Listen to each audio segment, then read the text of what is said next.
Hi gents, welcome back. ഇന്ന് നമ്മുടെ transformation സീരീസിലെ 10ാമത്തെ ദിവസമാണ്. ഇന്ന് നമ്മൾ മൊയ്ത്തയാണ് ചെയ്യുന്നത്. സോ നമ്മൾ ആദ്യം തന്നെ വാമപ്പിനായിട്ട് സ്കിപ്പിംഗ് ഒക്കെ ചെയ്തതിന് ശേഷം സ്ട്രെയിറ്റ് നമ്മൾ കണ്ടിന്യൂസ് സ്റ്റീപ്സ് ആണ് ചെയ്തത് ബാഗിൽ. അത് കഴിഞ്ഞിട്ട് ലെഫ്റ്റ് ആൻഡ് റൈറ്റ് നമ്മൾ കണ്ടിന്യൂസ് നമ്മൾ റൗണ്ട് ഓസ്കിക്ക് ബാഗിൽ ചെയ്തു. അത് കഴിഞ്ഞിട്ട് കണ്ടിന്യൂസ് നീസ് നമ്മൾ ബാഗിൽ കണ്ടിന്യൂസ് നീസും നമ്മൾ ചെയ്തു. കഴിഞ്ഞിട്ട് നമ്മളൊരു പാർട്ണർ ഡ്രില്ലാണ് ചെയ്തത്. ഒപ്പോണത്തിന് ഒരു സ്ട്രൈറ്റ് ഡീപ്പ് ചെയ്തതിന് ശേഷം നമ്മൾ ചാടി ഒരു സൂപ്പർമാൻ ചെയ്ത് ഹുക്ക് ക്രോസ് ഹുക്ക് ചെയ്തിട്ട് ലോക്ക് കിക്കാണ് ചെയ്തത്. അത് കഴിഞ്ഞിട്ട് ഒരു പാർട്ണറിലൂടെ നമ്മൾ ചെയ്തു. ആദ്യം തന്നെ ഒപ്പോണന്റിന്റെ ബോഡിയിലോട്ട് ഒരു റൗണ്ട് ഓഫ് കിക്ക്. അത് കഴിഞ്ഞിട്ട് രണ്ടാമത്തെ കിക്ക് നമ്മൾ ഫേക്ക് ചെയ്ത് പൊക്കിയിട്ട് ഒപ്പോണന്റിന്റെ ഫേസിലോട്ട് നമ്മൾ ഹുക്ക് ആൻഡ് അപ്പർ കട്ടാണ് ചെയ്തത്. ഡ്രില്ല് കഴിഞ്ഞ് നേരെ നമ്മൾ ഷാഡോ മൊയ്ത്തായി ചെയ്തു. ഷാഡോ മൊയ്ത്ത് ചെയ്യുന്ന നേരത്ത് കോണ്ടാക്ട്ലെസ് ആയിട്ട് നമ്മൾ ജസ്റ്റ് കോമ്പിനേഷൻസ് കാര്യങ്ങളൊക്കെ വളരെ സേഫായിട്ട് വർക്ക് ചെയ്യുകയാണ് ചെയ്തത്. ഇത് നമ്മൾ സ്പാറിങ്ങിന് മുന്നേ ഒരു വാമപ്പ് പോലെയായിട്ടാണ് നമ്മൾ ചെയ്തത്. അതും കഴിഞ്ഞ് ഗിയറപ്പ് ചെയ്ത് നമ്മൾ നേരെ സ്പാറിങ് തുടങ്ങി. സ്പാറിങ് നമ്മൾ ടെക്നിക്കൽ സ്പാറിംഗ് ആണ് ചെയ്തത്.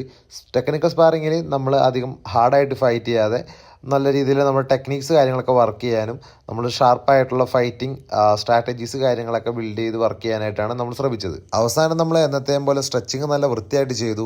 ഇന്ന് മൊയ്ത്തായ കാരണം ലെഗും ബോഡിയും നല്ല രീതിയിൽ നമ്മൾ സ്ട്രെച്ച് ചെയ്തിട്ടുണ്ട്. ഇന്ന് നമ്മുടെ 10ാമത്തെ ദിവസം കാരണം വെയിറ്റ് എത്രയാണെന്ന് ചെക്ക് ചെയ്യാമെന്ന് കരുതി നമ്മൾ 92 സ്റ്റാർട്ട് ചെയ്തിട്ട് 89 എത്തിയിട്ടുണ്ട്. ഏകദേശം ഒരു 3 കിലോ ഡൗൺ ആയിട്ടുണ്ട്. അപ്പോൾ thank you chance for the support. അടുത്ത വീഡിയോയിൽ കാണാം.